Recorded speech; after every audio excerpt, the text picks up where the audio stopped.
And so I was like, well, what'd you tell him? We're like, oh, we told him to stop being a dick. I was like, okay. Well, so I ended up meeting with him and I was like, I want to be clear. I don't really care if you're a dick or not. I do care if people describe you as a dick.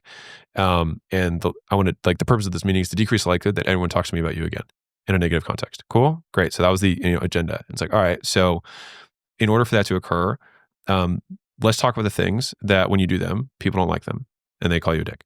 So it's like when you interrupt people during a meeting, they think you're a dick and they call you a dick later. When you tell someone how to do their job, they call you a dick and you try and force your agenda, whatever. It was 2 or 3 examples. And he was like, so that's all I have to do. I was like, yep, that's all you have to do. He's like, but what if, I present this thing and then they don't execute on it? I was like, then that's not on you. That's on the manager, and I'll talk to the manager and make sure that they're executing. But that's not on you. That's not your role.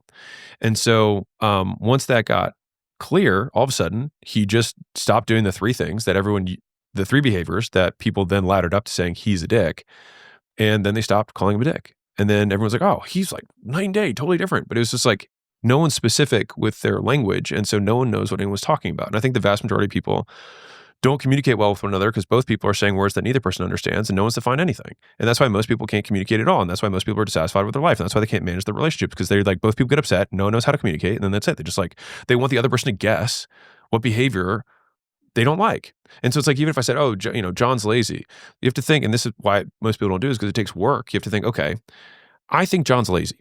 Why do I think John's lazy? What occurred? What did I observe that then made me think that? Now you might find out it's like, you know what? He's actually just slow to respond. Okay.